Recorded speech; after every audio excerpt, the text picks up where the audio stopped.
Like, I love it. In between two. where Let's do you do this. Yeah, where do you find that it affects you, or where do you find that you see savior complex come into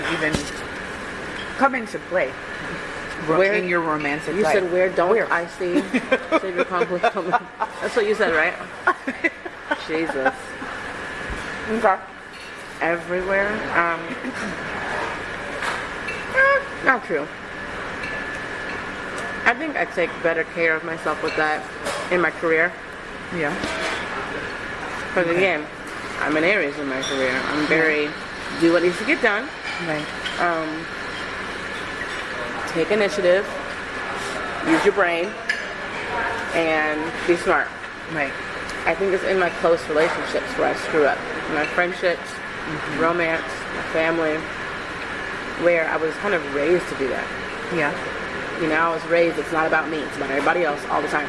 So fix everybody else. I think about that too. And I wonder oftentimes. Wow. Thank you so much. You're welcome. It's big. It is. Thank you, sweetie. I wonder, sometimes is that a condition of being a woman? Is it a condition of being the kind of woman that I am? Is it a condition of being raised by the women that raised me? Because it feels like you said, a natural responsibility, right?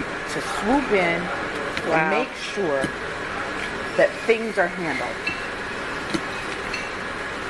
And it feels unnatural to watch chaos pop the fuck off all around and not do anything about it. For me personally, it's easier to fix it than deal with the fallout after. You know, you choose not to fix it, right? Yeah. Because if you choose not to fix it, maybe there's the shame of knowing it was all going to hell and you didn't do anything to stop it. Or I think for me, and only speaking for me, but for me, I've always had almost a knack that I had shame about. I've always had a knack for like knowing how the situation can be healed, mended, knowing what's needed. Mm-hmm. You know, it's part of being an empath, like we were talking about. Like part of being an empath is like, I know exactly what you need right now. I can sense it because I can see the pain that you won't say out loud. Right. And I see your inner child who's hurting. The second I look at you or I walk into a room. Yeah. And so I think for me, a lot that happens is like, not just the shame of you saw it going to shit and you didn't stop it, but like, I know I could have exactly fixed that thing. Right. You know, I could have loved that situation, or I could have connected that person with that thing, or I could have had the conversation with them to break down walls and get to that. But on the same note, I'm in a place now where I'm learning that I have a purpose to heal, to empower, to transform. It's something I do naturally in my element. That's for a certain pool of people. My friendships that are close, my relationships that are romantic, I shouldn't be pulling from the same damn pool. And in the past I did. Thank you.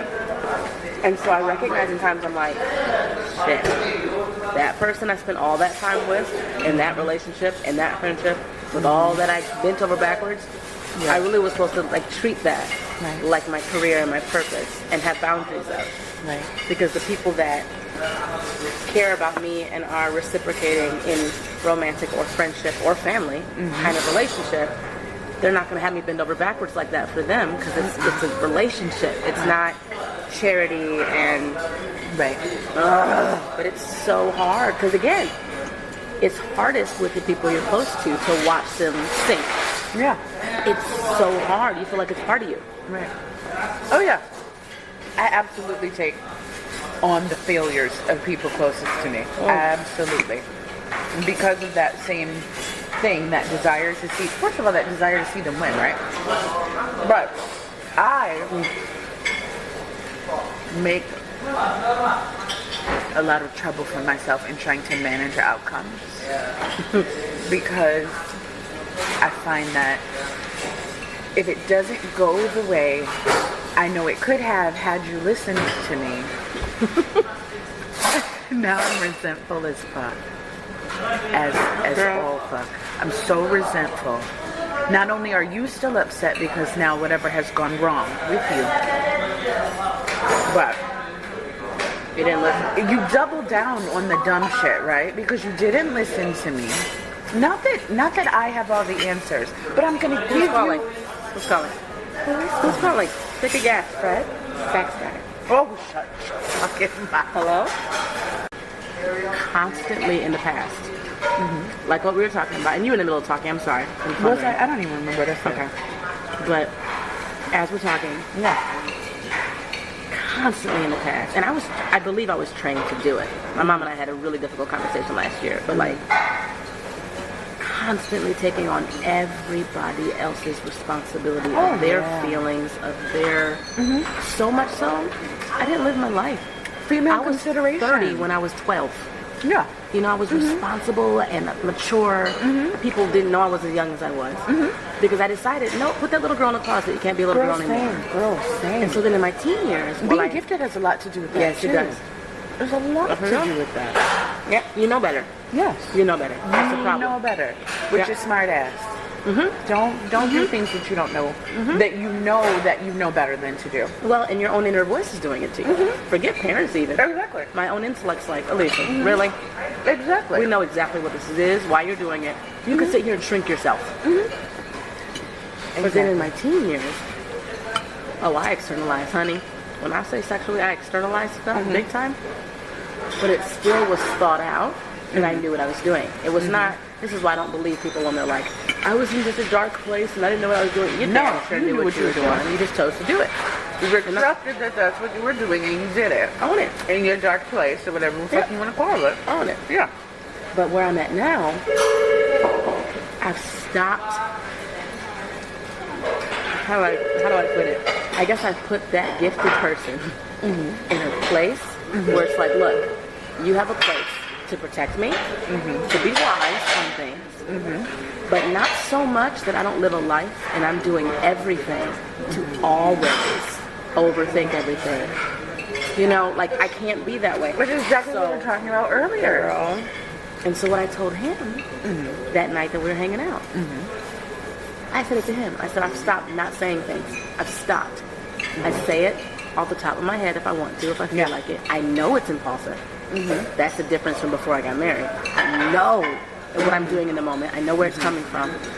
But I'm not going to say to people that don't know me well enough to be like, Alicia just said that, okay. Right. So he at least knows, which is weird too. I opened up enough and he opened up enough on like where we are in our lives, what's going on, what we're fighting, what we want to do, what we don't want to do. And so I could say stupid shit. Because it's like, I want to say this right now. And you know from what I told you, I can't keep biting my tongue and sucking things in. Because that's why I'm in the freaking position of frustration I'm in now. Is that I won't just do things. Because there's a way to do those things and channel them where it's still responsible, it's still wise, and it's a safe place. But I'm bringing that all back, to kind of say, that's what that got me into. It got me into trouble because what would happen is, well, let me care for everybody else and save them from their own demise and do all this stuff. Oh, I just did all that? Let me go the opposite extreme and do something very, very reckless. To just outlet and get it out. Exactly. And then end up in a freaking toxic marriage. Or end up, you know, like... So I've got to find a balance. I've got to find some kind of medium where it's like, what, you're still human. What, you still have this inner child that's healing. You know, like, but there's so many dichotomies inside of me. Absolutely. So many. Even more than some of my friends I talk to. I'm like, you don't struggle with this kind of thing? No. There's so many dichotomies for me. And I was raised by a black, single woman. Like, she taught me a lot of it because she was in survival mode. Exactly. So I've been taught to be in survival mode my whole life. Absolutely. Until the last year and a half, where now everybody sees that I'm not in survival mode, I'm thriving, and they're pissed.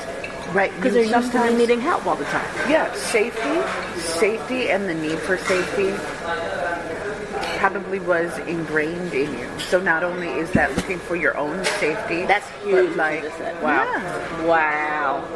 Wow. Yeah. And it's so simple, It but is. it's so complex. But like once you look at it, you're like, God damn, that's why I do this thing. That's why I do these things. Yeah, Because I'm looking for safety. I'm trying to find a safety. I'm trying to create a safety. That's I'm trying to be a unbelievable. safety. That's unbelievable. I'm just saying. Well, and not realizing it's in me. I'm safe all the time. I'm always safe. I had to talk to myself last week to really be like, bitch, where have you never been not okay? Where have you ever not been okay? I mean, you're always okay. Everything's So true. okay. So true. Even in the worst. I am that meme. I am that meme with the dog with the house on fire. Always. For that reason. Everything is fine. Really. Well, and you know what I had to Because say? I'm gonna handle it. Because it's all I know. It's all I know is handling it. I had one of those moments last Breathe night. later. Yeah. Let me handle this today. I'll breathe later. I had one of those moments last night. I got home. You've been here before. You're driving home and you're dreading going home. Yes. Because you're going home to an empty house. You can already feel all the feelings that are going to come up that you've been suppressing to get through the days. And I'm driving home and I get home. And it was another checkpoint of proof that I've really healed and grown from all the crap. And you know, the last year and a half since the divorce started, like, there's a lot of stuff I had to go from. A lot of trauma, a lot of mental You're shit that probably wasn't my still own. healing from it. Oh, for sure. Like, it's a process. For sure. Yeah. But it was another sign of like, Yeah. wow, you just reacted very differently. Because last year, that would have been a panic attack. I had like 4 of those in those moments. But this was the complete opposite. I got home, feeling it. I'm like, oh, okay. Girl, you'd have thought I was the woman in the War Room movie or our grandmama on the pew in the Southern Baptist joint. When I say it was that kind of gratitude coming out of me, and I'm like bawling, and I'm just like, wow, I'm so grateful that I have this, I have this, I have that, I have that. Thank you for this, you protected me.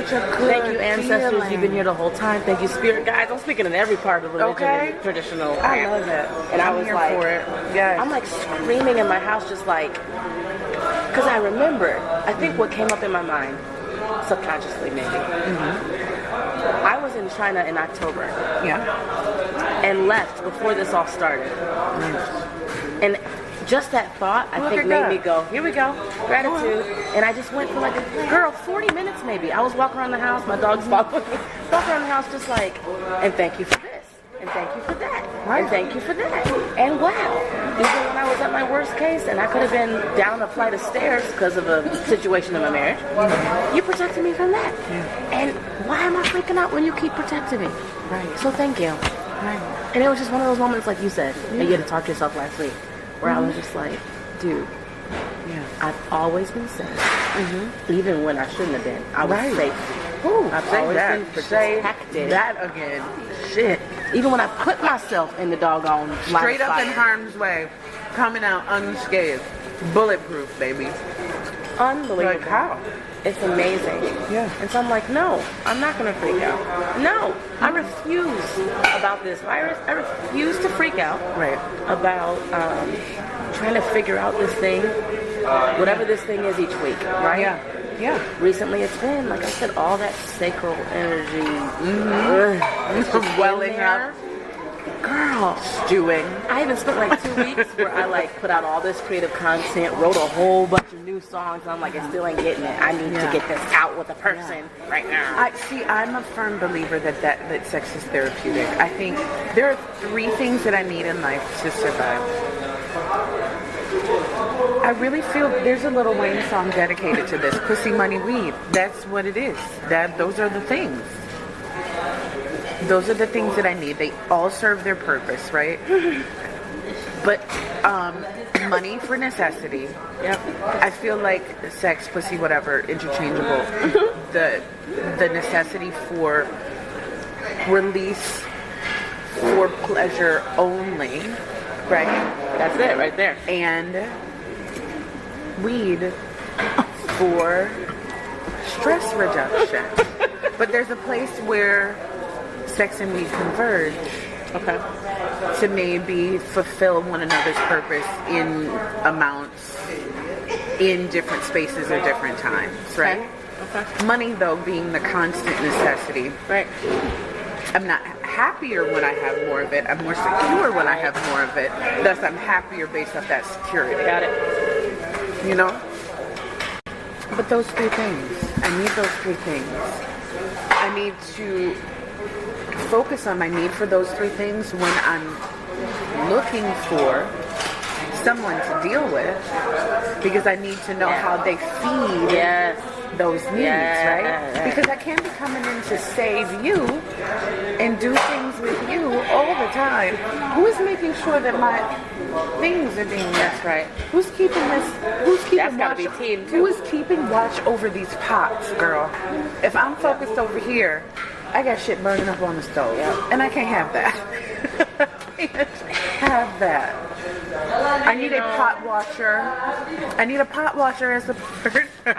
Come over here, do these things with me. And I need my freedom at the same time. And you know, I was watching, you and I need to sit down and watch some of these again. Gwyneth Paltrow on Netflix called the Goob Lab. Goob is one of her products for women. I don't know what it is, but the Goob Lab, she and her team are doing different types of healing techniques, different types of, right? So they'll try different things with different experts, like cold therapy, Reiki. There was one last night I watched, honey, on pleasure, women's pleasure. And it's a woman who since like the 70s or 60s has been teaching workshops on orgasm, on women knowing their body, on all these things. Honey, let me finish because we got to talk about this. We got to watch it. But I'm watching and I'm realizing, like many women, I've never put my pleasure in the experience on a level that's like, I feel like as women, or maybe I should speak for myself, in my life, I have very much in the past, this is something I've been working on, compartmentalized a lot of who I am, right? So there's the emotional Alicia. Some people know her. Others have never seen her before. There's the spiritual Alicia. There's the mental, intellectual, gifted Alicia. And then there's like the irreverent Alicia, right? There's all these little fragments. And because I went to schools like yoga, I learned how to fit in millions of different, I'm an adaptable chameleon in my life, right? So until last year, I didn't know how to be all of me, a whole complete self places. Because I was so damn busy changing my color as a chameleon everywhere I went. Same thing in my sex life. I realized I would pick, am I going to get emotional pleasure right now? Or physical pleasure right now? Or spiritual pleasure right now? Oh, this person I just slept with, give me the one. Or that person. And so the physical, I've never paid attention to, as in like studied. I have not masturbated in my life. What? And that's something I even checked myself on. I was like, why? What is it for me? Why is it something I have no desire to? Really? But I also don't know my body, which is crazy. Because I'm also so in tune with myself. That's amazing that you came to that discovery. Because I was like, do I know my own physical pleasure? I don't know, because I've been relying so much on the emotional pleasure to get me there. Or the spiritual connection, energy, you know, like, whoa, we just vibe to get me there. But I've never paid attention to like, no, I don't like that. Oh, I like that. I don't like, because I haven't explored physically. So what you started to say is that women as a whole probably aren't doing this. I think that it's safe to say that. I think because societal, like, we have all of these like posts that mark achievements in. Thank you. Oh, you said vegetable, right? Yeah, I did. Yeah, okay, I gotta give it to you. Okay, thank you. Another big one. We have all of these flag posts that mark the sexual maturity of men, right? It's tossed around in pop culture, how, like, it's joked about. I remember watching some movie in French class, and there were two sets of dates going on. And the boys pre-date had discussed a way that they were going to trick the girls into giving it up. It being fondling, whatever access they could get, they were going to try to get said access. One boy, this was the strategy that he had either learned or whatever. they agreed upon was like the best method. Cut a hole in the bottom of the popcorn tub and stuck his dick in it.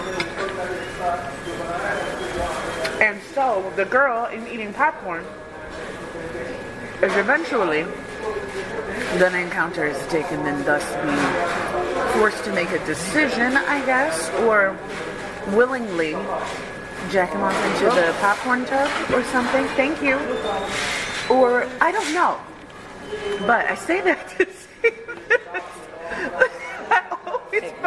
I always found the logistics of that to be really troubling.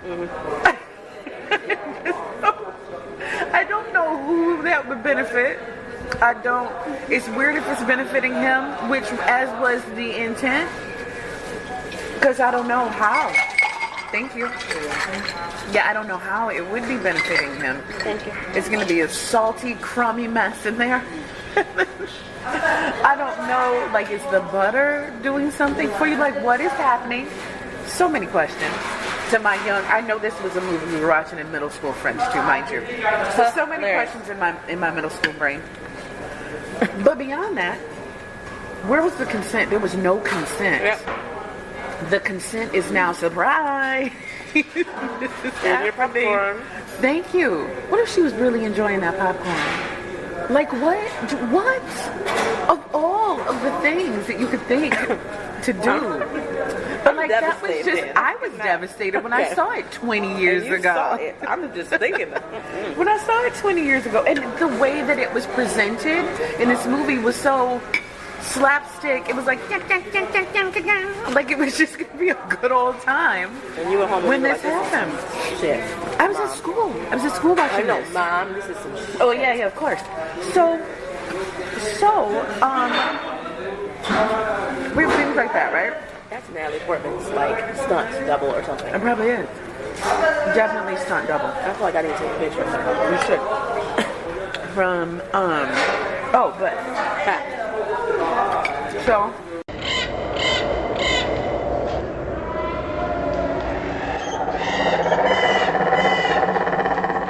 Ooh, it's a jungle in here.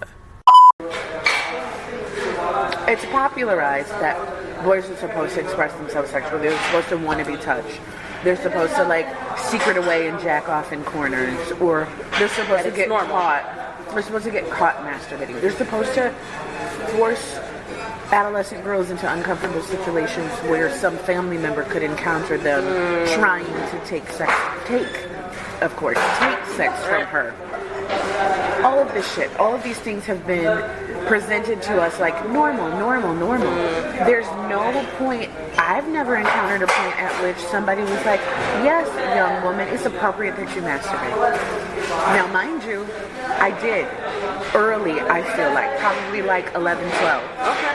But I do feel like it probably gave me such a secure handle on what works for me that I felt no pressure to be like de-virginized extra early. I was almost offended at those guys. Not almost, definitely fucking offended by many guys who were like, oh, I want to take your virginity. I want to take your virginity. First off, it's not something that I'm giving to you. Right. It doesn't belong to you. Once you have it, you can't do anything with it. It's mine, actually. Right. But the fact that it is now become a thing that is more important to you than it is to me within the confines of this relationship is troubling to me. Wow. So I probably don't even want to fuck with you anymore. Thank you. Because I can get this feeling. I don't even need to do that with you because I understand where this feeling comes from. Interesting. You know? But it also then makes sexual experiences that are not gratifying that much more problematic when I like the person. Because then there's it's a standard. like, yeah.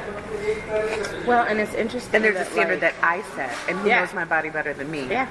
You know, so it's like you'll never know it that well. You could try though. Let's have fun trying.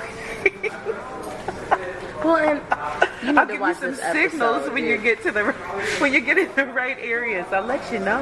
You're close. Everything you're talking about is in that episode. So she literally on camera, this lady has women come to whatever, they tape one of the workshops or something, right? They answer the door naked.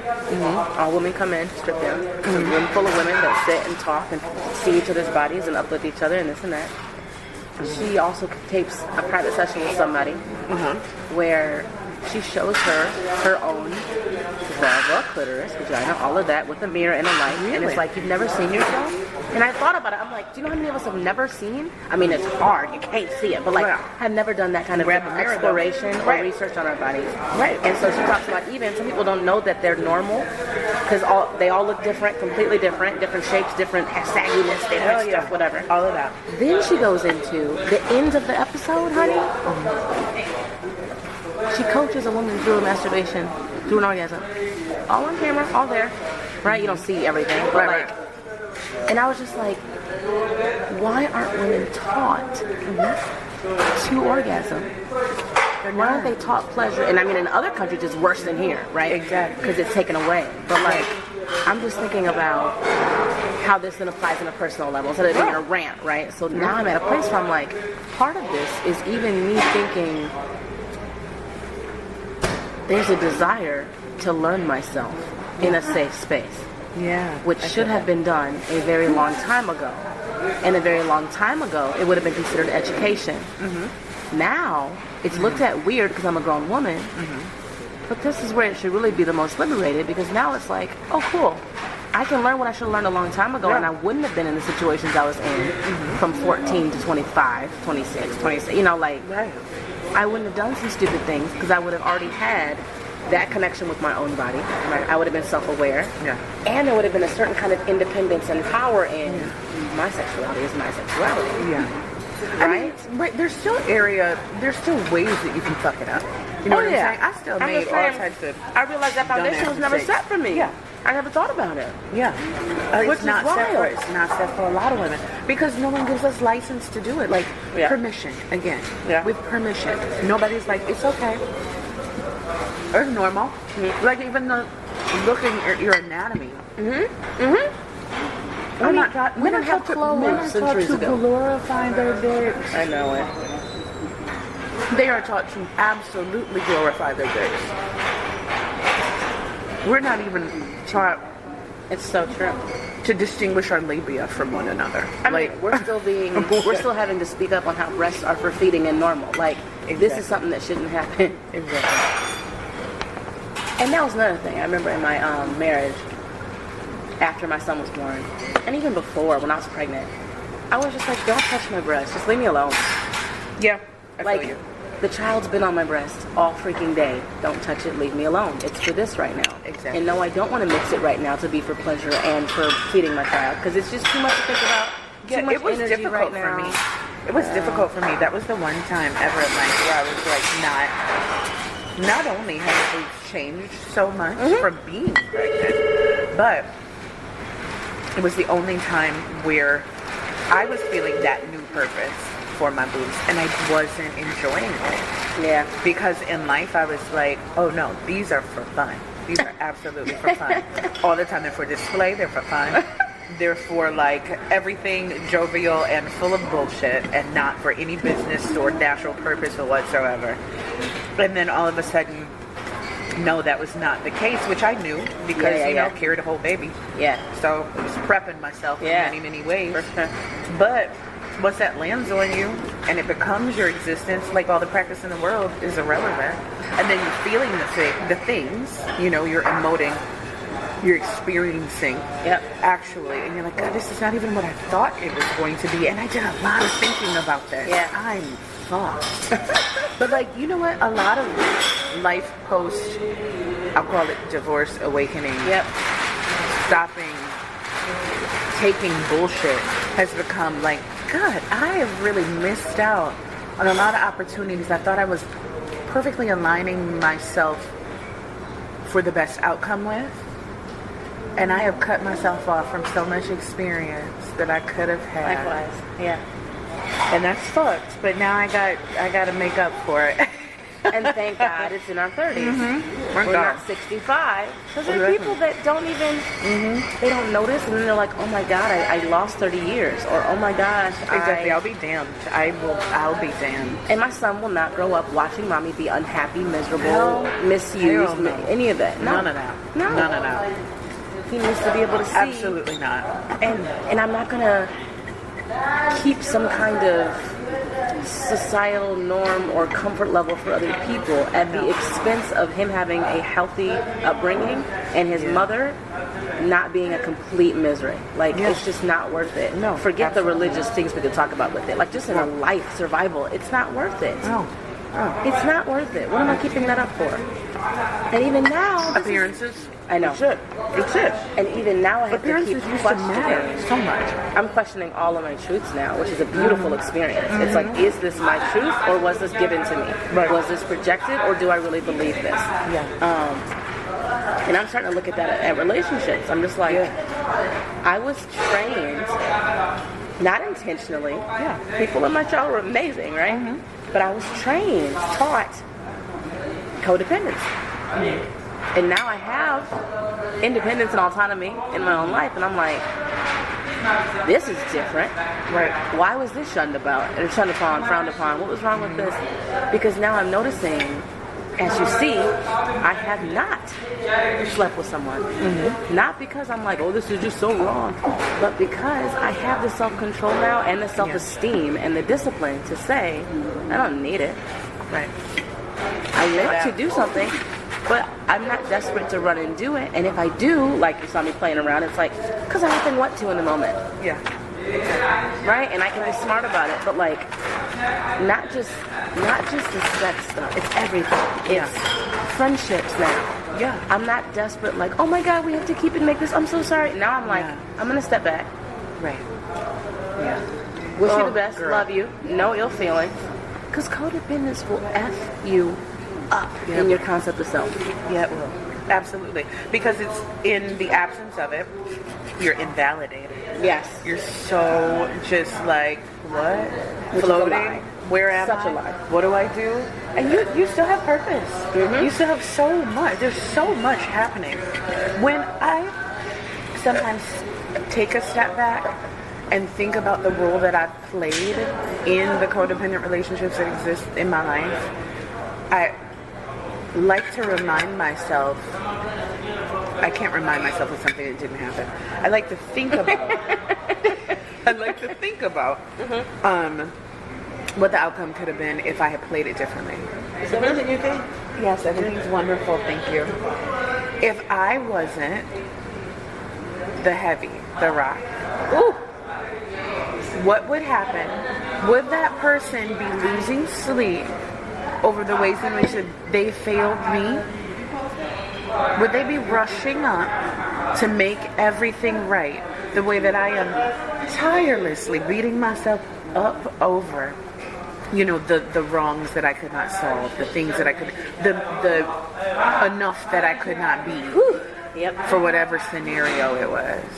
And yeah, a lot of that is to manage my own discomfort in the situation, right? But I think it still bears thinking about when I'm trying to heal myself from whatever this thing is that makes me focus less on me and more on managing you for my purpose. And not in the purely selfish way, but it's so that you will understand that I have martyred myself for your good. Wow. And so you'll see my intention and love me for it. And I think the beautiful siren that goes off, that, or actually put it this way, coming from where I was the day I told my ex-husband not to come home to now, the siren that went off in moments of me feeling horrible was, Alicia, he doesn't even remember doing that to you. That memory that you just feel all that trauma. Girl, he doesn't even remember. He doesn't even remember. And so you are validated. Jesus. I am validated, right? Because of me. Exactly. In every moment that I had one of those panic attacks, every moment that I had the old demons of memories of stuff coming back to my mind, all of those things. It was like a siren going off that was like, hello, come here. You validate yourself. You love yourself. It's all you. We're doing this. You are out and you are safe and you survived and now you're thriving. And it was just like, Exactly. it showed me how codependent the relationship was, and it showed me how the codependency was fed and enabled by the person who benefited from it. Exactly. And I was just like, Doesn't it, can I just say, isn't it a real kick in the fucking head when you think about the ways in which you have allowed dumb motherfuckers to trick you into something? Like, you tricked yourself into it at the benefit of somebody so, for lack of a better explanation, not as smart as you. That fucks with me. That I have definitely done that. Or it's something I try so hard to avoid. Sometimes I think I even get mind fucked in that. So I have to push back and not think and just feel sometimes. whew. But peeling back the layers doesn't hurt either, right? Again, it comes with like dichotomy of like, okay, I'm Right. gonna feel, I'm gonna allow myself to think, but I have to think with mercy and grace and compassion for myself to figure out why, right? A lot of my whys, when I go back to that thought, is like, it's the feminine. Right? It's, I put my nurturing and loving and taking care of somebody out there.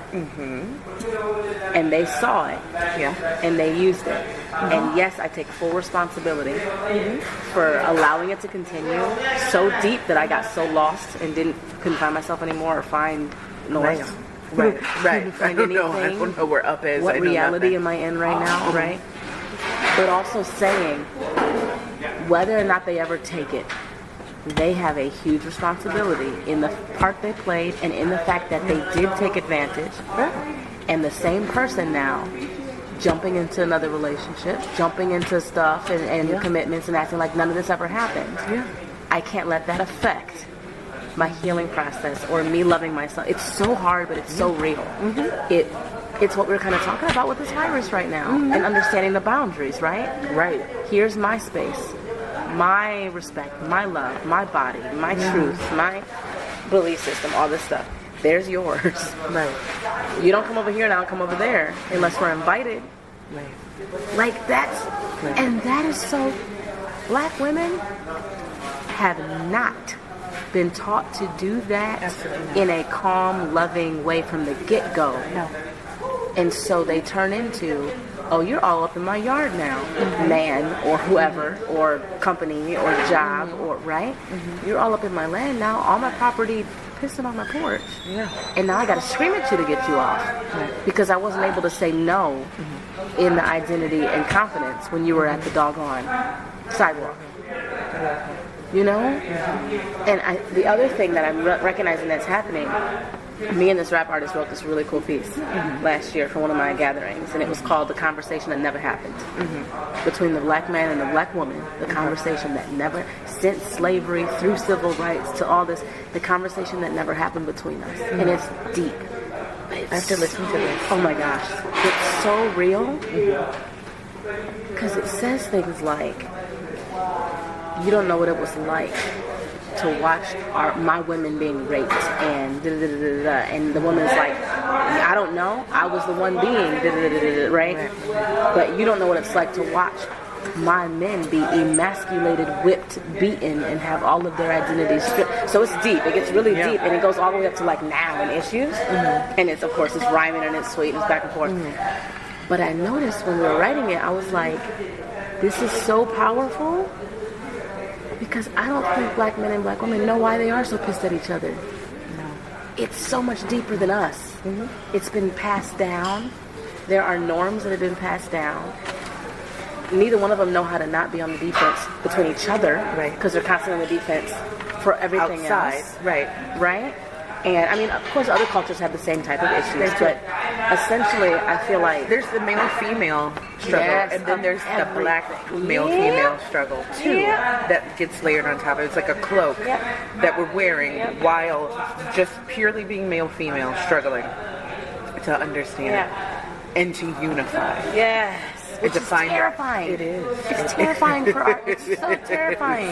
It really is. It takes trust again. And it's, what's sad is, it's also muddled.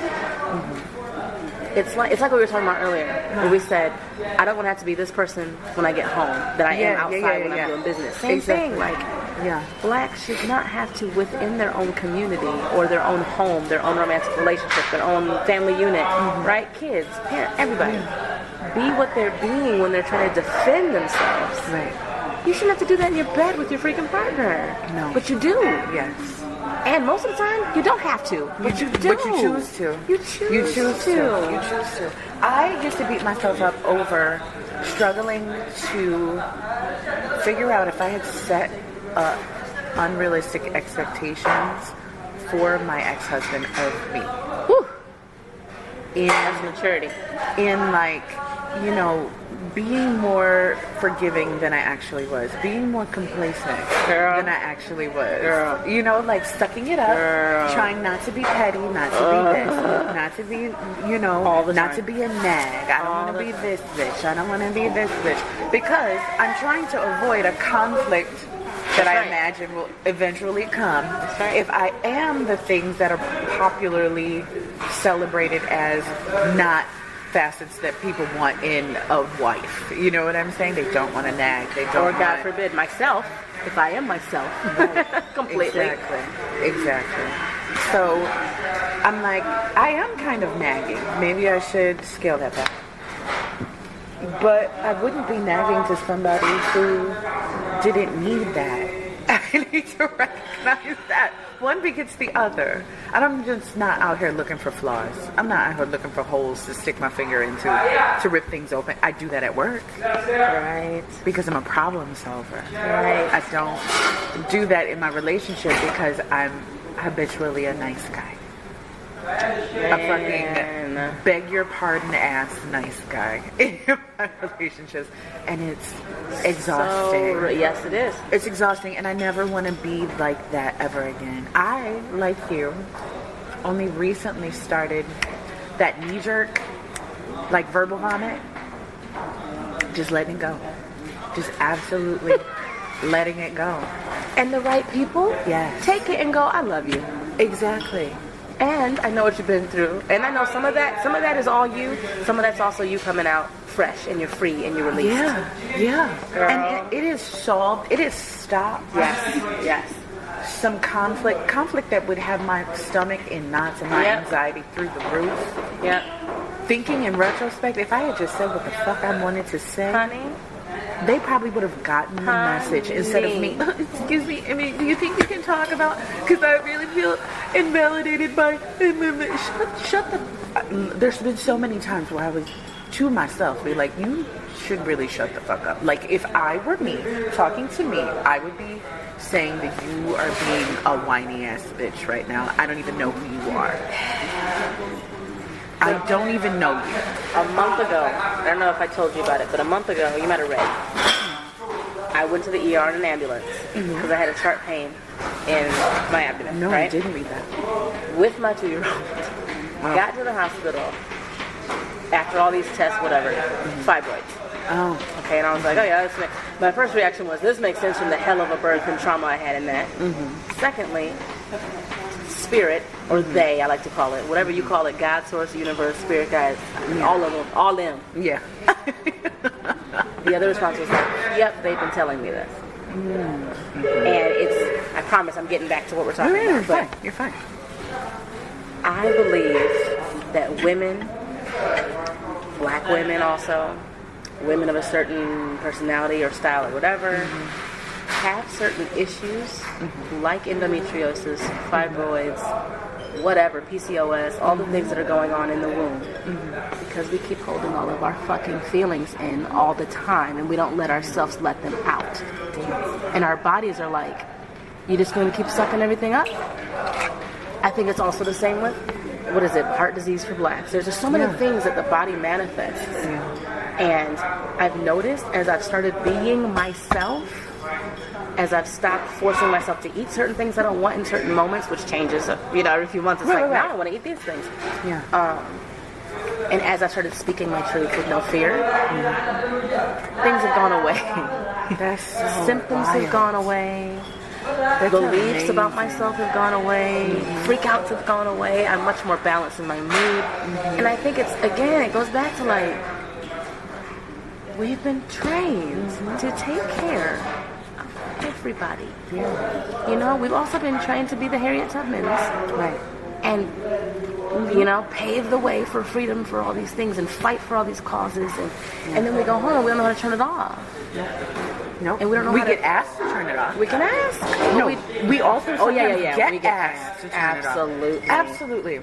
With no Because- compassion either, though. None. Like, have you watched what I did all week? Have you watched, like, and that's what happened. So, that's what I was getting to.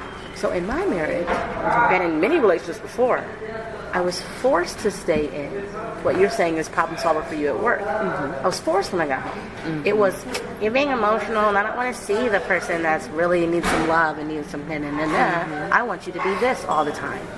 And so, I got forced in that in relationships. In my marriage, it was opposite. I was forced into, don't come in here and act like you have any kind of control or power or this and that, whatever, Oh, my God. because it threatens me and my insecurities, Damn. because it brings out all the things that I can't do on myself, and I'll never admit that to you because I'm not willing to do the work and face it. It's too much to face. And so then I had to get into, why am I always stuck in my feelings? I was drowning in my feelings in that relationship because I was being pushed into them all the time. Because anytime I showed my strength, my freedom, my power, my truth, and I could freaking make all this stuff go away right now, it was like I was trying to be the man, right? Or I was overpowering. I hate that phrase. Which is so stupid. much. We all have masculine and feminine. Thank you. And I damn well could have helped us not be in that mess Right. if you'd allowed that to come out in me, you know? Right. But then we get into the allow thing. Thank He you. didn't have any damn power. He All I didn't. had to do was go. It was perceived. No.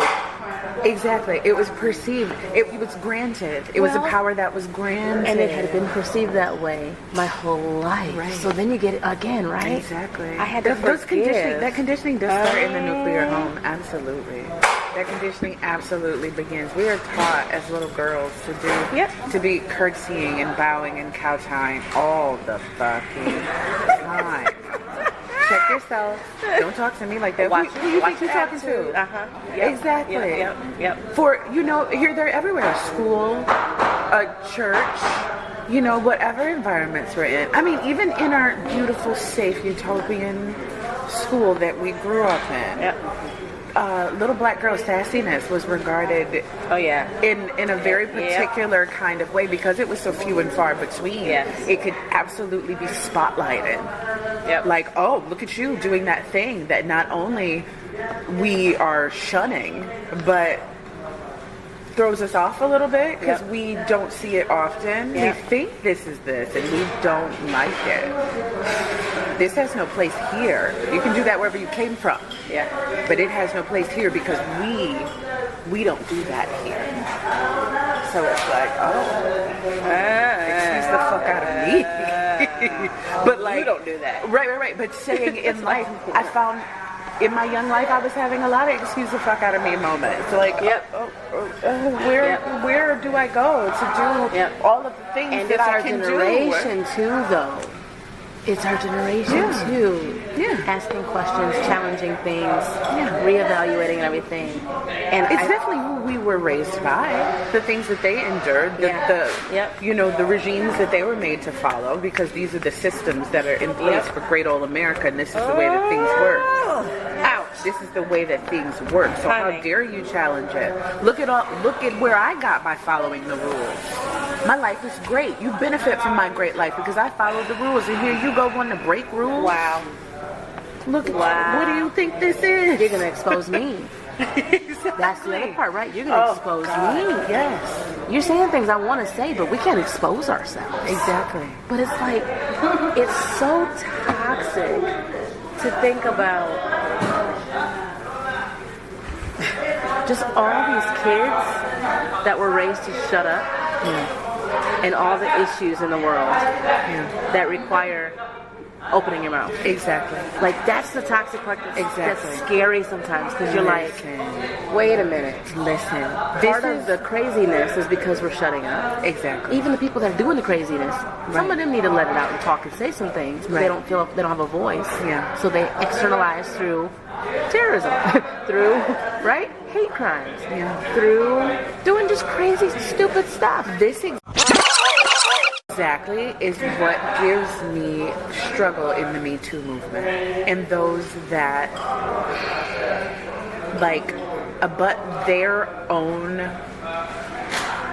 instances of voicelessness, and they mash it right up against oppression. My face all the time right now. I'm like, sorry. It's who I am. Good thing we washed our hands. Ooh, that's a whole other topic. But when they butt those up against oppression and suppression, voicelessness coupled with oppression and suppression, one being a choice. Yeah, I did a lot of damage over here, but I'm you did good. But I'm listening. Go ahead. I struggle with that because specifically some of those people, some of those scenarios, some of those situations are separate things in separate buckets. They are being lumped together. Yes. Into me. Shuttled forward. You know what? You are like, right in the this vein. this is an agenda. You need to be on this. You need to say me too. You need to. But my experience is different. My experience is way different than this. Can we say, okay, is it okay if we talk a little bit about, you're a black woman. You should be just screaming black woman and black woman rock and black activism and black... I'm so much more than just black and woman though, sweetheart. Right. I don't have a sign on my forehead. No. You know, I even have problems wearing these sometimes. Do you? Why? Because again, it's like, yes, honey, yes, sis. And I'm like, don't put me in your freaking club. I'm not in a club. Like, stop. I'm not your sis. Today I might have these on, and tomorrow I might have something that you can't freaking stand on my ears. Because my identity is, it has an intersection of so many different identities. Absolutely. I think that's another issue right now. Like, I was thinking a minute ago, and I was like, that's another topic. This virus is going around, right? Yeah.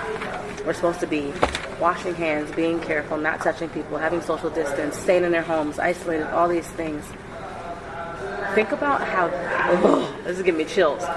Think about how everything about what we're supposed to do right now with the virus goes against all of who millennials are. Yeah, absolutely. It's essentially another cage, but in a different form right now. Yeah. Right? No, it's not a government. I'm not trying to get into conspiracy theory. I'm thinking deeper than this, right? Yeah. What is the universe essentially doing?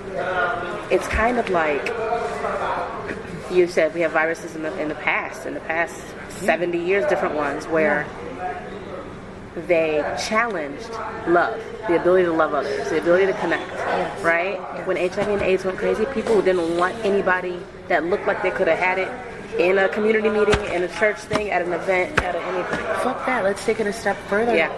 Let's say that people began to identify who they thought would have it. Stop, honey.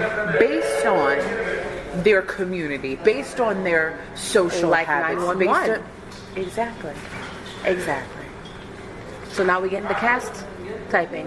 Exactly. And it's amazing because as we were sitting there talking, I was laughing. I'm like, Alicia touches her face. Yeah. So do I stop being Alicia right now out of fear because I'm going to get something? Yeah. Alicia Or do you hugs take people. Or do you take the proper Alicia. precaution? And can you mix them though, right? You have to. Because there are people right now that are, I'm not going out, nobody comes to my house, I'm not doing this, I'm not doing, and it's like, okay, so hold on. I understand where you're trying to come from, but is it in love or fear? That's where I'm essentially at right now in myself. Like, okay, so I can find ways to love people, because I'm a toucher. I'm a hugger, slap your leg, kiss you on the cheek, whether you're male, female, binary, whatever, okay? So it becomes like, how do I still love you and be myself right now? Because remember, much like the feelings that cause fibroids, much like the this and that cause, you know, are you going to suck it all in and now you've got issues that are worse than a virus because you've kept all this stuff in, right? Or all these thoughts in or whatever. I have friends on Facebook that are cracking me up right now because they're a lot like me, and they're like, I'm a social butterfly. Y'all know how much I'm struggling right now that I gotta sit here and not socialize, right? It's who you're created to be.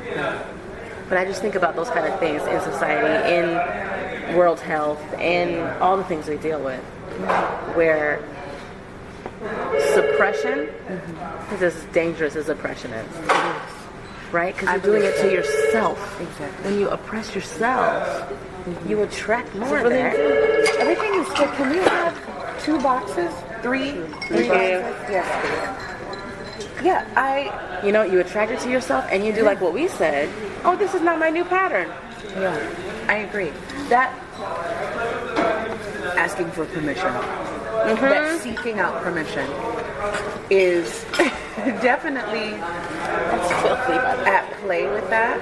Also, the responsibility for protecting oneself, like with the virus, like with Me Too, you need to understand how to balance both of those things. Yeah. Yes, you want to know that what you're wanting to do will be accepted by whomever you're trying to do it with, right? right. Yep. Whatever it is, whether it be high fives or whether it be like fucking sexual congress, you know what I'm saying? But you then, once that's been established, hey, this is the plan in the permission granting, the access granting, whatever, I'm still bound to make sure that this works for me. And when it doesn't work for me, I'm responsible to me. That's right. To stop that shit. Wow. Or recalibrate it. Let's recalibrate this shit. Hey, Harvey Weinstein, I know I said I was coming over here to run these lines because of what's in it for me. However, you get to touching and feeling, grabbing. You don't look like my type. You're not getting it moist. I don't want to do this. At what point? Together, thank you. Thank you. Now this, to take it a step further with the Me Too, Harvey Weinstein, Bill Cosby, I struggle to put myself in a place where I am a decently influential, wonderfully handsome, funny and charismatic black man in the 60s, right? And I have license and access to do a lot. Yeah. Not everything, because I'm a black man in the 60s who was revolutionary. But I have to believe that these women felt a need, desire, or that it benefited them somehow to be involved with him. In order for me to accept all of the stories, I have to also understand that It had to get to a point to get to that point. it did. And there had to be some sort of predatory presence, right? There had to have also been some sort of indication that said predatory presence was now falling upon this interaction. At what point was regard for personal safety thrown out the window?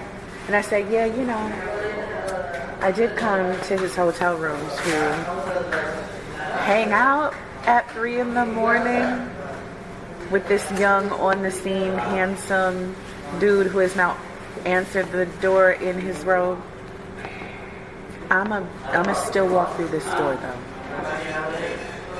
I'ma still take a drink that was prepared for me though. And you know, America is built on dichotomies. Yeah. So of course you always hear either blame this person or victim blame. And it shouldn't be this or that. No. It should be this and that.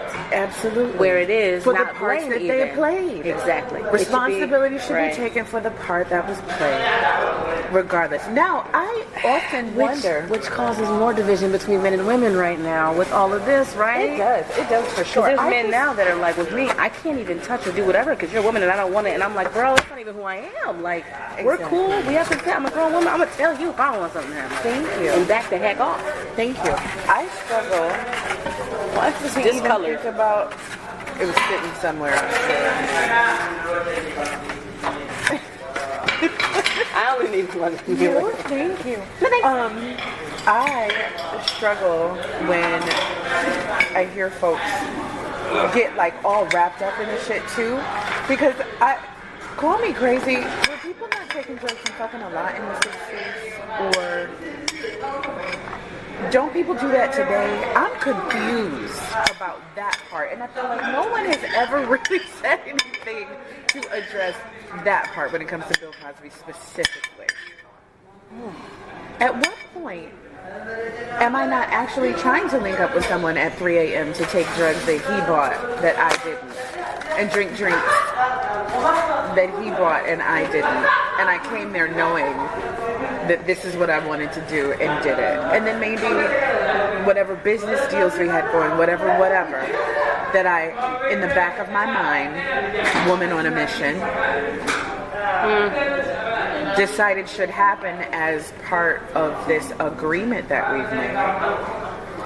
And when it doesn't happen, am I just mad that it didn't happen and the sex and the fun that we had was something separate? Or do I now get to combine the two because things that I wanted didn't go the way that I wanted them to? But I would have to be sexually empowered to even be making decisions like, I want to go fuck this guy. I want to go drug-induced fuck this guy at 3 a.m. at his hotel room. I don't care that he's famous. This is something that I want to do.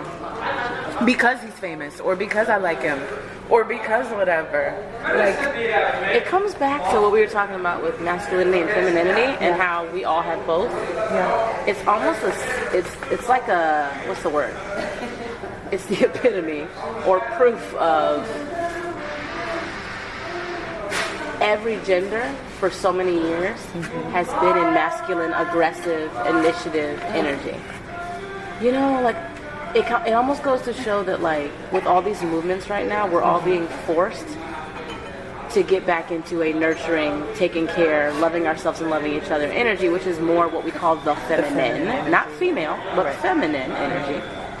Instead of, go get it, make this happen, fight this, enforce that, you know, achieve, run, go, do. Right. Because there is a huge balance in America, or lack of balance in America, huge imbalance of those two. And you even go to other countries who even have, like, crazy oppression going on.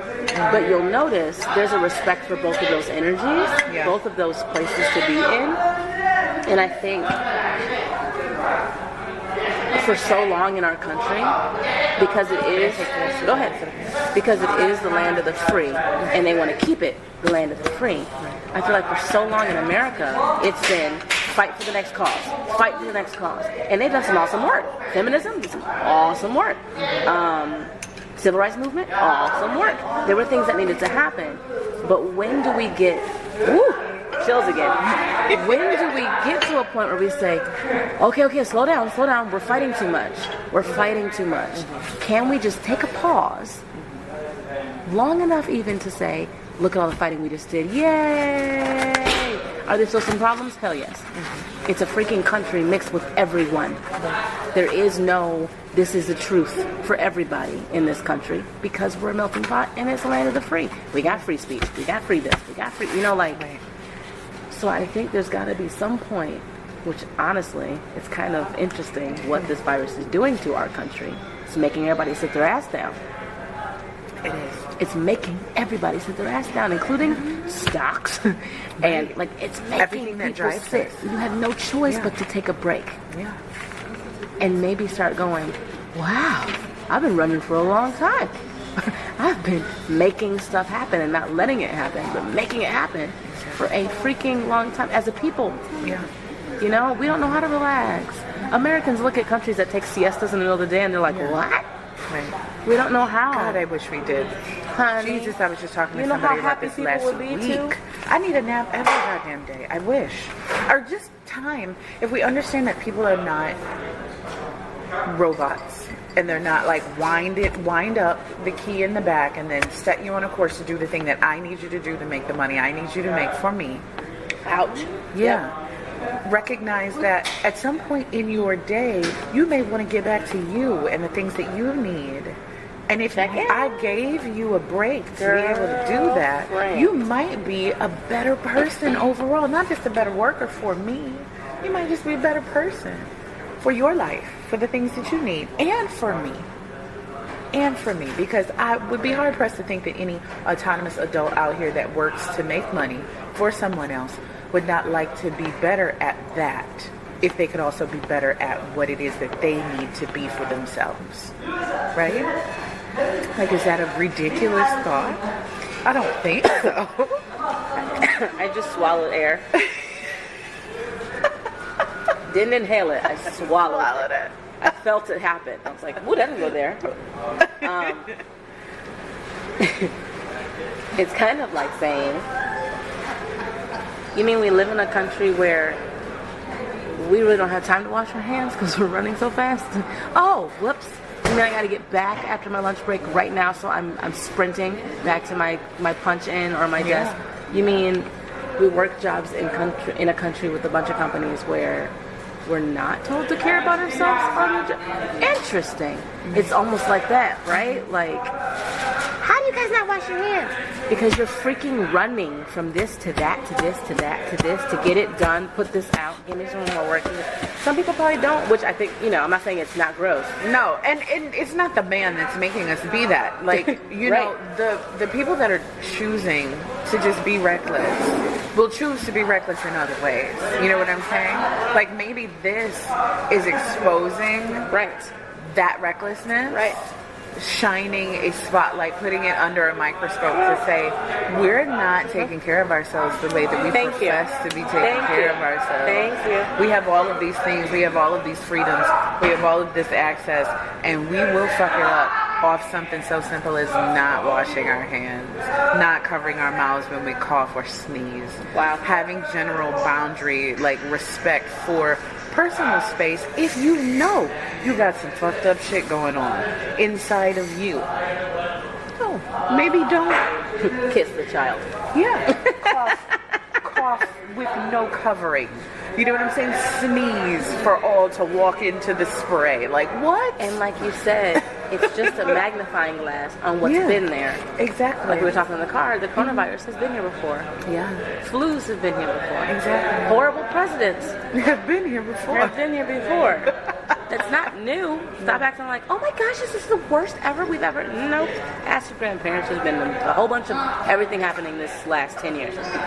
But it's all magnified right now. Right. And the fact that we've got technology we did not have way back then, it's everywhere. Exactly. It's on every blog, on every social media site, every fun channel, on everything. YouTube. It's all been here, but we can see it. So now we're just being made, like you said, it's 2020. Do I need to be quarantined? Like, Right. You got clear vision now. You can see it all. Just to be honest, right? Exactly. Because we can see it, I think people should challenge themselves to do the research, like we said. Go back and see the things that are very much like this thing. I hate to be this person sometimes because it makes me feel like a bad ex-Christian. Not that I feel like an ex-Christian at all. I feel like once, always. Oh, we're touching. We are. Sorry. I got my cooties now. I can't help You got my cooties. I can't help. But when you look at the mythology, the Christian mythology, and you look at ways in which it is similar to so many other religions. You mean they're all the same, Carra? Are they all saying the same damn thing? Are you serious? In different ways, in different cultures, they're all With different saying names, but the same timetable, the same rules and facts. fundamentals? Do you mean that like this superior being could have shown up in many different ways on the Not planet? possible. I am unwilling to He only believe went to this. one city. Only one. Oh, okay. Yeah. Salt Lake City. The only, on the God World Tour, there was one Shut up. stop. That huge being Exactly. that can hold the planet here. Exactly. He said, "I'm going to take a pin and just boop." Exactly. There. That's where it is. You're not alone. I'm in the exact same place. And why are you so damn scared to face that might actually be something that's true and bigger than your mind can fathom? Why doesn't that give you joy? Why doesn't that There's give unity. you joy? There's unity that Christianity is supposed to talk about. Right. You know, and this is funny because when Jesus hugging lepers, like when Hello. Jesus Hello. hugging lepers and having dinner And like with the not prostitute, to, like I said, not to be like down on Christians as an ex-Christian or a bad Christian, but just on anyone who doesn't understand, there's an opportunity to live and understand outside of what your Yes. thing is, Yes. your consciousness. There's a thing that there's everything that you could tap into. Because here you are busy thinking, and you could be experiencing. And doing the thing you're thinking so hard about. Exactly. I think we should love. I think we should love. Exactly I what we think were should- talking about in our self-healing, right? Exactly what we were talking about in our self-healing. And it's so weird because for a religion to be based on one person, and then for you to look at what that one person did, the religion has nothing to do with that one person. Not at all. And he said 2,000 years ago, stop following these damn rules. I'm breaking them in front of your eyes and telling you to stop following them because they're old. They were only created to make you all feel safe in some way or secure, like you could reach some kind of ceiling that you'll never reach. Right. I'm here to reach it because y'all couldn't reach it. Stop. 2,000 years ago. Stop. Yeah. 2,000 years ago. He wasn't sitting in a doggone pew Right. following an order of service. No, absolutely not. Yeah. I don't understand it. No. Still, to this day, I'm like, you need Jesus in your life. When you say that to people, can you take a bottle of him first, please? Right. Because Jesus is not anything that Christianity is. No. It shouldn't even be named Christianity. Right. It has nothing. And what's amazing to me, other religions that are based off of other people's names Yeah. are actually about those people's practices. Go fucking figure. How about that? Buddhists are actually very peaceful, Yeah. loving. You know, we're all one and there's unity. And you can go through all of these doggone religions, which there's so many. I'm realizing I'm like, there's too many damn religions in this world. Right. Because we just all believe there's a thing. There's a thing. There's a thing. That's the religion And I it's am. love and light. That's the You call it religion what you I am. want. I'm going to call them Bob. I believe in a thing. I believe in several things. And sometimes they're one thing, and then other times they're many things. Honey. I believe in all of them all the time. Yep. Yep. I believe in all of the things. And it's all of the time. okay. And it's okay. And it doesn't hurt anybody else that you believe it. Like that's No. that's what just breaks my heart all the time. I'm like, it's been so funny because I'm in a place now where I was a worship leader, which I still am a worship leader. I don't do it anywhere, but I'm still worship's my thing. In my Worship own leader for weird hire. styles, yeah. Extraordinary of the world at large. Worship leader at large. There you go. I'm also one that does yoga because it has healed me in many ways. I'm also one that knows how to read tarot. I'm also all of it. Yeah. All of it. Yeah. Also someone who knows a hell of a lot of Bible verses because I grew up in it all. I'm also I'm all of these things. Why? Because how can I reach anybody in any way to do anything if I don't? It's just like languages. Practice. I want to learn 10 languages Exactly. because I can just talk to more folks in the world Exactly. and serve my purpose. Yeah, if you walk in different practices, if you understand different schools of thought, if you educate yourself on different things, you're only diversifying your skill set to be able to do more of the whatever good that you are going to do. So when are we getting married? Tomorrow. Okay, let's go get. I'm single. Let's change the world. I'm available. Even that. Okay, we had to get in the car, but that needs to be what we continue to talk about. Marriage. What about it? Reframing perspective on marriage is happening with me too. Did you want to get married? I did. Really? But I did want to because of all the institution of what I thought and believed and was told. It's much like what we talked about with being overly caring of everyone else. It was the same kind of thing. I was trained. Now I'm like, why did I do that? I have to ask myself, and be honest with myself, right? Why really did I do it? I don't know. I think I grew up not wanting to get married. Interesting. I know I grew up not wanting to be married. I did not want to be married, and then somewhere along the way I convinced myself that I was a bad woman for thinking that. Wow. And- like women that don't want kids. Exactly. And now I realize... I'm just cold, sorry. That's No, like, you're what's wrong with the car? good. Now I realize that there were reasons that I didn't want to get married that were born out of ignorance and trauma. There are reasons post-divorce, having said I would never get married again, where I'm making Wow. myself out to be a liar. Woo! I would. My circumstances just got to be right. Yes. But I'm finding that my circumstances just got to be right for every fucking thing that I know I need to do. If I want to do it, the circumstances got to be right or I'm not fucking doing it. That's what I absolutely should have told myself when it comes to so many things. Yeah. From the first time I started telling myself, no, I don't want to do that. No, you can't do that. No, you shouldn't do that. That's going to hurt you. That's going to scare you. That's going to be difficult. Don't do any of that. Yeah. I convinced myself when I was 9 that I didn't want to be an architect. I used to want to be an architect. I would get reminded I'd of love to this. meet you at 9. Girl, I was a full-blown hot mess. Whew, hot mess. Ticking my mom off and my teachers getting in trouble every day because I spoke my mind. Every day. I kind of miss her. Me too. She had no filter. She was honest. Listen, when I got my divorce, I put this ring on that I used to wear when I was probably my most ridiculous self. 12, 13. I remember the first time I ever lost my adult audience. And when I say that, I mean was engaged in full-blown, young, gifted mind conversation with a room full of adults. And I was falling flat with them. Everything was just, it was a real speak when spoken to, stay out of grown folks' business. One of those moments. And I realized, damn, you should really, you know that place that they say, a child's place, that place? You should go find that place, said child. You're a child in this space right now. Go find that place, child. Go be there. I remember that feeling. I remember feeling that feeling and deciding there are going to be opportunities when you can self-regulate. Find them.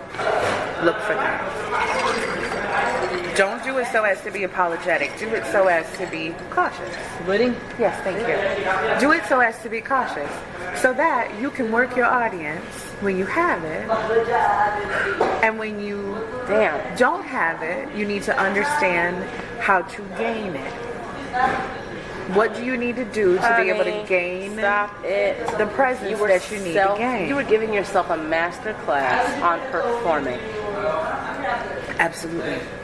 I think I had the same one in a different way. But so bad that I knew how to take care of the audience so well that it was terrifying to really be myself. I learned after that moment. Oh, absolutely. Absolutely. If you give me... So, choir, right? Being in choir. I have always been a strong singer. Always.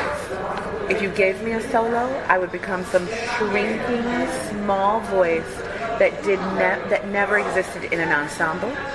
It never existed in my section of the choir. It didn't exist at school. It didn't exist at church. Singing in those spaces. It always existed when it was, thank you, I just gotta be me. Yeah. If it was just me. I've only recently, in the last 5 years, claimed that voice that exists in those ensembles for my own self. And it's only to sing in the shower in the car. You know what I'm saying? That's wild. That's wild that I wouldn't allow that for myself because of what it meant. Because of the responsibility that it gave me, right? So much responsibility. There's so much riding on this. And it was all created in my head because truly there was no responsibility. Some of the best advice anyone ever gave me when it came to singing specifically, you have to envision that everyone wants to see you perform the most beautiful thing that they have ever heard. No one wants to come from their home to see you fuck it up. No one wants that. So if you need to place a pressure on it for yourself, girl, uplift yourself because that's what they came to see. Honey, leave it at the door. Yeah, leave it at the all door. On the floor. Leave every bit of yourself on the floor. And this is why I want to do my dream so damn bad. What Because is it? It is being vulnerable, transparent, and honest through my own original music to help other people be vulnerable, transparent, honest, heal, transform, and be empowered. That's the best way I've ever explained it, I think. I love it. Right? So can we have gatherings? that have themes. And the themes are a shared experience of whoever shows up. I did one that was called Trauma to Triumph. So could we all come in as people that have been through trauma and feel empowered to get to triumph? By Alicia being butt naked emotionally on stage, sharing her original pieces, and fucking up if she feels like it on the spot, because it's not formal and it's not in front of Madison Square Garden with security. Right, because you're still in a safe space. You know what? You know what helped me really to conceptualize that? You ever been at a church, let's say a wedding or a funeral, and someone is struggling to get through a standard that everybody knows? But when I tell you they are fucking it up royal, they are absolutely fucking it up royal. Yeah, everybody remembers it. But in the moment, are they not all pushing that energy that says, no, honey, it's this note. No, honey, it's this. No, it's this word. It's not that word. They are pushing that energy from the, I know I do it. I don't ever imagine that the person next to me is sitting there like, oh, like they're fucking that up good. I hope they keep it up. It's such a big human flaw, isn't it? Yeah. But what's funny is, it's wild, man. The opposite. How many times at Roper did we have dumb hootenannies in the dome when we couldn't even fit in the doggone dome, all of us, with horrible acoustics where you hear the delay from the person singing over there, okay? Exactly. But nobody knew how it went. Nobody could play it on the guitar or whatever, and it was just exciting to just all be sitting there singing and going, hey, mashama hoo he baha hoo he, because none of my know the words. Or the small churches, like my dad had a tiny church growing up. Now he's in a different one, but nobody knew it, and it was like, okay, we're not playing the piano. Everybody, here we go. We're just gonna clap and sing this. Exactly. Because the point's supposed to be just to get together. Exactly. It's the congregation. That the unification, that's the point. And it's why people that have celebrity idols even like it when they get into that space and they're like, everybody get off the bed, I'm gonna sit on the side of the stage and just sing a random song from my childhood. Because you can relate. Exactly. Because it's that feel good that unifies us all when we're singing something that there's no pressure. I didn't drive. You did not drive. There's no pressure to perform when you're just in the moment feeling the goodness of it. That's what I want people to feel. That's and then I want them to heal while they're doing it, right? In some way. We need to make these happen on a regular basis. So bad. I need funding. I need help with new resources, networking. I need the grant written tomorrow. And Let's do it. Yeah. That's right. The marriage talk, though, we totally need to have. Did we sign? Are we done? We're done. Sorry, I didn't do it. We are done. Okay. Do you still have space on that? I do. What was I going to say to you? I'm sorry. I totally interrupted your thoughts. No, I was just going to say one of the best memories of singing that I have is when your mother asked me to sing at one of our MLK Day celebrations at the Dome. She asked me to sing, lift every voice and sing. Like to start, no, it was after we finished the walk from Hill House to the Dome to do that. And I did it, and I was terrified. I was terrified of doing that. But I did it, and because of church, I keep doing it. It's a compulsion. You want to drive is what it is. You just want to be in charge. You said we're getting married tomorrow, so apparently I'm taking care of you right now. I love it. That's what I need in my life, is to be taken care of. So this works out perfectly. Indeed. When you get tired. Good night. Thank you. So, wow. I'm surprised you remember it. Wow. No, I absolutely, because it was fucking monumental for my life. But no, yeah, I'll never forget that. But then I remember the feeling. I remember how I felt no pressure and how beautifully it turned out because of that. And then I remember, based off that, she then asked me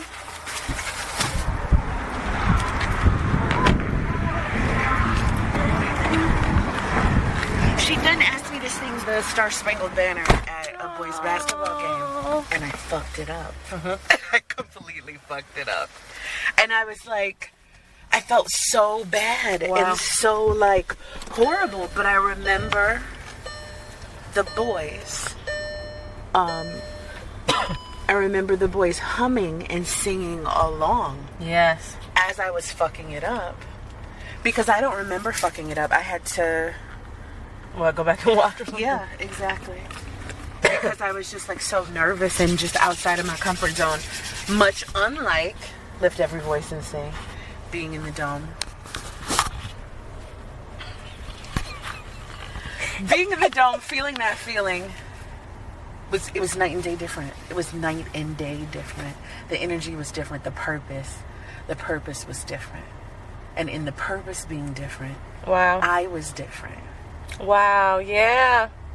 Wow. I'll never forget that. Because you were performing that time. Exactly. Yep. You were connecting the time before. The time before, I was singing a cultural song that that unifies people. Yeah. Wow. That's how I am with music. We had a purpose in doing that. The next time, I was just fulfilling a role. I was just doing a thing. I understand that feeling completely. Fred and I used to have fights. In fact, our first fight started about that. Yeah. First fight ever. Really? Which you're going to think is hilarious, because guess how old I was when our first fight happened? 4? I was 25. Shut up. That's the kind of siblings you we were. were. So sweet. You were so sweet. Well, not just that, but Fred and I, we were like, no, fight? We're best friends. Exactly. We're hooked at the hip. That's I love what you. I mean. Like, I remember feeling that energy. Like, you were just such a great little sister in that respect. That I remember. Yeah. So it was horrible, which he made it up for me, with me, 2 days later with Stevie Wonder tickets live at the Hollywood Bowl. Well, so we were like, thank I love you. Yep. Exactly. Forgiven. Exactly. But it started about... I'm sorry to interrupt you. We got to turn around. Where are we going? Are we buying wine? We can. What are we Let's doing? get it by the house if we're going to get wine. Okay. That way we know where we are at least. That's a great idea. So big old you know where you are now. Maybe I know where I am. So Kniff that way. It's going to hit 75 in like a mile. I'm not about to do that, Yeah, Dewey, let's in do front that. of that police officer. Oh, good. See, I'm glad you have eyes, because I didn't see them. These good old glasses. But yeah, we had, the fight started essentially, this is how I would say it. There was tension a couple of days before the fight started. And the tension was this big argument. And I only say argument because it didn't feel like a debate. Like, I think he was really upset. Yeah. That I didn't want to move to LA. I didn't want to do the Hollywood music thing. I didn't want to try to push my music and myself as an artist. Mm-hmm. I wanted to choose a different path. Yeah. And he just couldn't understand why. Yeah. And it's kind of, it's exactly what you said, not kind of. Yeah. I didn't want to sing the national anthem at the Roper Boys basketball game. Yeah. I wanted to sing Lift Every Voice in a dome with people that were singing along and feeling connected and feeling a sense of connection to their ancestors. And in other words, now we still have different paths. I mean, we're a little bit better. We're cool now. But I essentially said, I want my music to be used to heal communities and people and make a difference in lives transformationally. Yeah. I don't want to be on the stage of the Grammys. You do, and you will, and you was, right? Right. But I don't want to do that. And I got sick of explaining it to him. My mom, we used to always have arguments about this, but because they don't see the sustainability of it, right? The practical. Right. But it's funny, I was dueling pianos for 5 years, traveling all over the country, performing every weekend, making a heck of a lot of money. Yeah. And I was miserable. Yeah. I was burnt out. I was miserable because for me, there was no meaning or purpose in it for me. Yeah. I was not aligned with what I'm called to do. And it wasn't fulfilling. Yeah. I was burnt out every single night. And so after 5 years, I was like, I'm done. I'm not doing this anymore. And I've taken some jobs now because I'm a single mom and need the money sometimes. But I think it goes to show, like, this whole conversation is just connected, all the dots. We're staying in the same stream of consciousness and, truth, that, like, authenticity, that's what I have to be authentic in everything I do. Right. And my authenticity is not going to look like yours, anybody else's. It can't, because we're all so drastically different. It shouldn't look the same. But I want to talk about marriage. Woo! We gotta talk about marriage. Of course. Because I was laughing when I was like, when are we getting married? And you're like, tomorrow. And I was like, that's a whole other conversation right there. Like, Oh, I'm a fool's rush in ass bitch. Honey. Like, if we're gonna do it, let's do it. Ooh, which keeps reminding me, listen, logical me advised you on the situation earlier.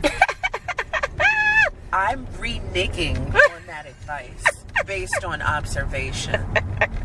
We'll delve into it after this. Okay, deal. Ends, but yeah. But right. Okay. This is 75. We're jumping on. Sure is. Okay. I now will get married for a completely different reason. Yeah. Right. Because of all of the growth, all of the retrospect. Because you know all yourself of the, now. honey. So you can know a partner better too. You can be a partner. Oh my You can be a better partner. Because you actually know who you are now. But I also will not get married now for what it stands for or what it can give me. Yeah. Does that make sense? That's the reason that I didn't want to do it. Yeah. And I thought I was foolhardy in holding fast to things that as a young person I didn't understand, but I knew convention for the sake of convention is dangerous. Yeah. So I knew I didn't want that. And somewhere along the lines I decided that it was the hoe in me that didn't like convention. So to save myself, to absolve myself of the guilt of being a hoe, I should absolutely change my stance on that. I think. Sorry, I'm double checking the map. Oh, you know where you're going. I do. Hallelujah. Girl, You can lose me once in a day, but not two motherfucking times. Davidson confuses the crap out of me. Okay, so I think now I will get married with a mindset that, hi, I'm Alicia. This is who I am. And if you don't like me, God bless you. You're awesome. Have a beautiful life. We can be friends? Oh, cool. Like, there's no, again, that codependence is gone. Yeah. The feeling of needing validation from not anybody even, because that's the codependence, but from any institution, any system, any religion, any tradition, that's gone. And now I recognize if I show up as my whole person and I vibe with somebody being my whole person, not that fragmented, compartmentalized version. Oh, see? Okay. That, I got a big mouth, that's why I was held up. Oh, no. I'm just kidding. You're good. You're good. That then it will be a true connection. Yeah. Whereas my first go round, I was only being the parts of myself that I accepted at that point, and the other parts were ho-hum, suppressed or dormant, honestly. So I attracted someone with the suppressed parts in his own way. Absolutely. And we both had our shit that we brought to the table that just went to all hell. It was bad. Yeah. And I didn't see it because I wasn't willing to see it in myself either. You know, I didn't see. I ignored the red flags because they were clarity though. That clarity though. Oh, Jesus Christ. So now I'm like, I was just laughing. I'm saying I'm laughing. I was laughing out loud. You heard me. Yes. But like in my spiritual and emotional heart, having a whole laugh with all of them inside of me. I was like, oh, this is funny, because I totally would be like, yep, I'm marrying this person. And okay, so that's the other thing I was thinking. I now have learned so much about myself in terms of my attraction, in terms of my connection with people. Yeah. That even, I've come to learn that I'm what people call a sapiosexual. I can't stand all these words because they change every 5 seconds. Right. But yeah. I don't fall in love with a body. I don't get physically turned on by a body. Mm-hmm. I'm not about somebody I see, mm-hmm. or even know as a personality. The mind and the spirit will F me up. I can be talking to a woman, as a woman that identifies as straight. Mm-hmm. I can be talking to a woman like we have a deep intellectual conversation that also creates an emotional connection, and I'm aroused. Yeah. Because that's what turns me on. Yeah. And so I'm even noticing now, I've always had LGBTQIA plus elemental P Right. QRS. Friends in my life. Yeah, they just same. keep adding letters. Right, Sorry, right, it right. makes All me the laugh. letters. All of the and letters. and the new pluses and stuff. Yeah. My whole life, they were sure I was a lesbian in high school. Definitely. Because my Yeah. 3 best friends were all lesbians. Yeah. And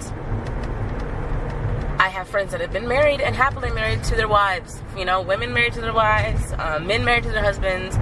And it makes me so respect marrying for the right reasons. Right. Now that I can watch one friend that's a male who's married to his husband and another friend that's a female who's married to her wife, who have both been there for me through my divorce, through panic attack stuff, through whatever, who have healthy, happy marriages. Go fucking figure, right? And I'm like, oh, I understand this marriage thing from a whole nother level now. This has nothing to do with church, institution, what the government considers this, that, and whatever, or meeting anybody else's standard for marriage. Right. It's literally this commitment between two people that agree and decide, We're gonna I do got for your each other. back. We got each I'm not other. going anywhere. It's us against everybody else. Everything else. We are impervious to Honey. the bullshit. And if you Because change, we I'm got going to us. change with you. Exactly. We're going to evolve. We're going to ebb and flow. We're going to Honey. work this thing on out, because at the end of the day, I will not be as great as I am in your absence. Carra paid. Yes. Will you be my wife? Yes. Officially. Dude! But I people need won't have these moonstone. I conversations. need moonstone and You're opal. hilarious. I just need you to know that. And I need like turquoise, pink, purple, blue Okay. stupidness. That's not normal because it's boring. But people need to have these conversations. I'm even Yeah. noticing now, trying to date at 32 in a couple weeks. People don't have this damn they don't know how to date people. They No, don't know how to not at try all. people on and That's be why tried I started on. this. This is the entire focus of why I'm having these conversations with people, because it's resoundingly clear to me in the shit that I've encountered. And is this right? Is this, You are okay. absolutely right. In the shit that I've encountered in my own trying to date and trying to understand, trying to navigate divorce was one thing. Trying to convince myself that I'm not too shell-shocked, war-torn, and scared to try to do anything as it relates to another person and the other gender again is something else entirely. I am frightened, deeply frightened. And then I started recognizing all the ways in which I was seeing people really fuck it up. They felt like they were giving it a good go. Right. Everybody's like, oh, online dating. Oh, do this. Oh, do that. My good girlfriends that were single and had been the whole time that I got married and had a baby. Watching them go through so much shit. And I'm like, here I am, shackled to this shitstorm. And you are single and willingly diving headlong into a quite similar shitstorm. That's crazy to me. That's crazy. But there's a reason why you're doing it. There's a reason why people in droves are doing those things. It's because they don't fucking understand themselves. They don't understand the rules, the parameters that have been set, quote unquote. By whom, for what purpose? None of this is taken into consideration. It's like, nope, this is what I gotta do. This is the way it's done. Man. I can't text her now. She'll think I'm thirsty. Or shut up. He didn't text, he must not be interested. Or he's not on his fucking phone. At what point did we assume? Wow.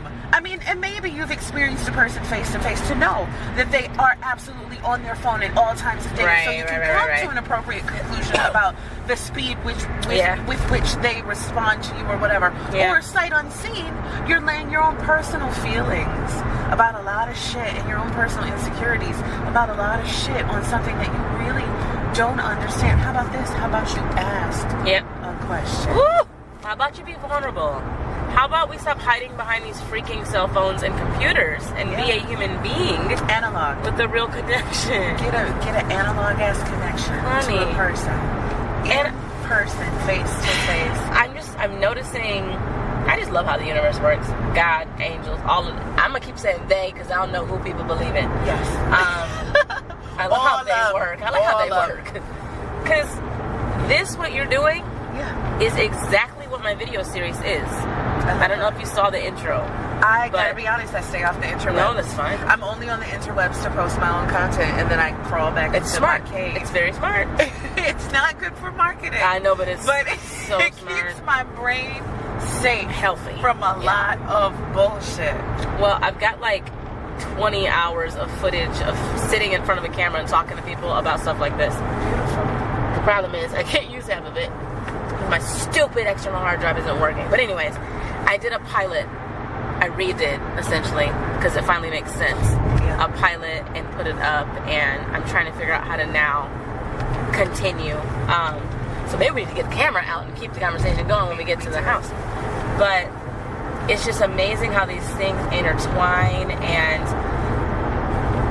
now that I'm me and I'm much healthier and I'm showing up in life, I'm attracting all the people I was dreaming of attracting. Girl! When I was married, before I was married, right after I separated and all that. When I say like I'm running into people like you with this stuff, I'm literally running.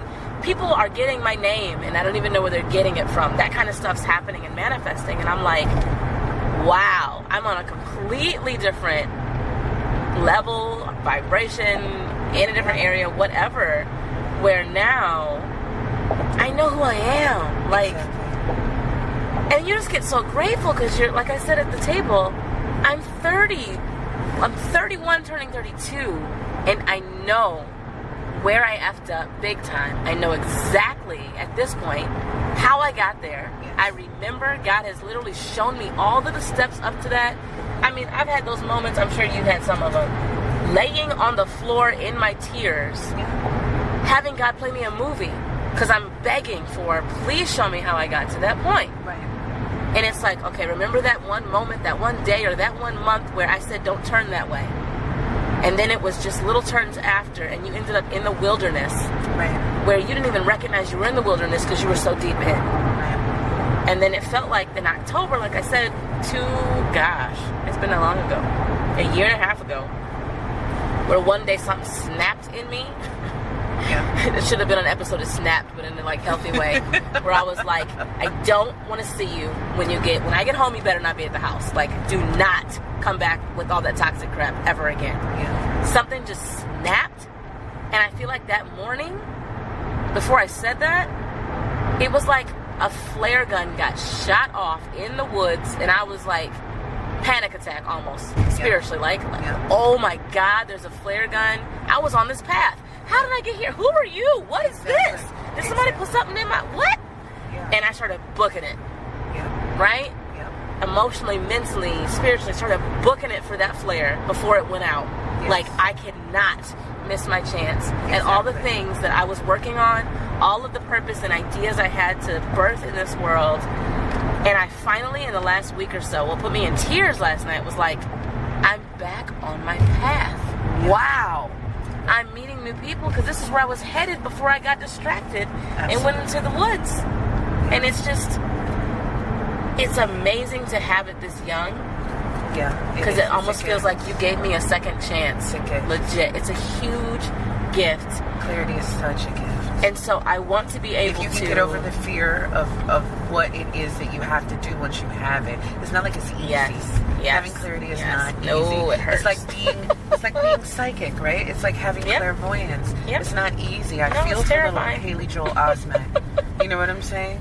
Like, it's difficult when you can see things that no one else can see, or when you know things that no one else knows, and it's tangible and real for you, and it's not for them, or they're unwilling to accept it. But their acceptance is irrelevant because you can gain from having it and understanding it. And like, it makes it maybe a little bit more complicated to navigate around those that don't or won't. But it doesn't mean you can't do it. It just means you got to find your brethren. You know what it is? Or like, or make yourself visible so that your brethren can find you. Ooh. There's that femininity again. Boo. Find me, boo.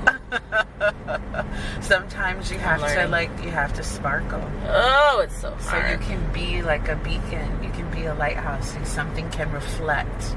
The light that I have can reflect off of you. Mm-hmm. You know? Wow.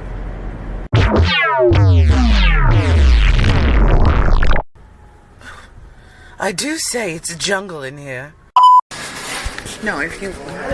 All the more reason to not touch them. We gotta get closer if we're gonna talk on that thing. Well, yeah, I imagine that you would scoot around. You know what? You make me scoot around? You want me to scoot all the way? Yeah. Yes. Let's go. Move it. You have a hard bargain, young lady.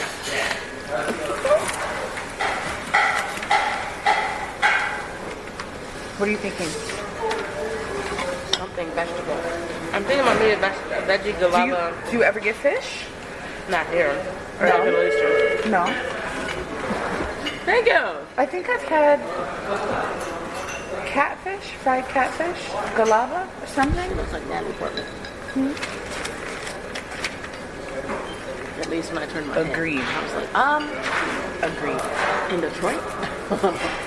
Not impossible. Okay, I kind of want shish tofu lemon. Or I'm deciding on a sandwich or a plate, but that's it.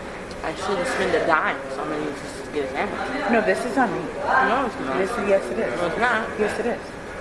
It is, though. Single mothers don't take from other single mothers. Yes. No, listen. It's on me because this is a business expense. So we're Even good. better. We're good. Okay, I'm gonna get that plate then. The Do it, Delia. girl. A whole Do it, yummy yeah. bunch of vegetables. Exactly. Some rice. I'm legit excited about getting this movie though. The other day I got Royals powder. It's like carrot, juice, beets, orange, apple. It wasn't delicious, but I felt like I was giving my immune system a whole lot I of was just love. going to say, it sounds like it had you really pepped up from the inside out. I was like, if I'm gonna be out and about rehearsing and stuff. Yeah. Wait, can I bother you to sit right there? I'm not coming. Please.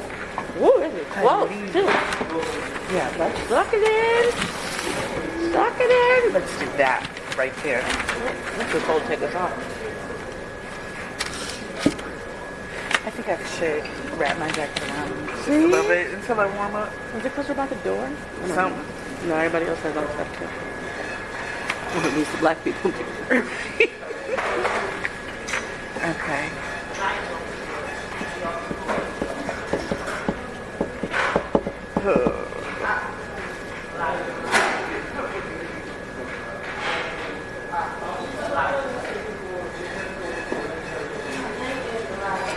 What are you ready to order or need more time? Are we? I can be Go ready, ahead. yeah. Go ahead. Okay. I want the vegetable galaya. You want a rice or fries? It's many decisions now. Right. Soup or salad? A two shallot? Yeah. And then I want a smoothie. A fruit smoothie? Which one? The one that's going to give my immune system the most strength. A fruit? You want a fruit smoothie? Mango. Mango smoothie. This is good. Okay. What about that potassium broth? That I'm one's telling looking you, real I healthy. could drink all of those right about now. That one's looking super healthy. Okay, I'm gonna do the deboned chicken. You want a half or a whole? The half, please. Like The it's a rice half a or- chicken. Like 3 pieces. Is what? Maybe 3 pieces. That's a good size. So what is it? Like a thigh, a drum, and a breast? Some dark meat and white meat, but boneless chicken. Oh, okay. That's it. Can I have only dark meat? Is that an Dark option? meat, all dark meat? Yeah, Okay. I can do that. Yeah. Lemon oregano, please. Sure, you said rice, right? Actually, I don't want rice or fries. You want vegetables? Yes. You want soup or salad? Let's do salad. That's it? Gotcha. Thank you so much. Thank you. You're welcome. Sorry. Do you want to drink anything? Or? No, water's fine. Thank you. They legit changed my keyboard. These little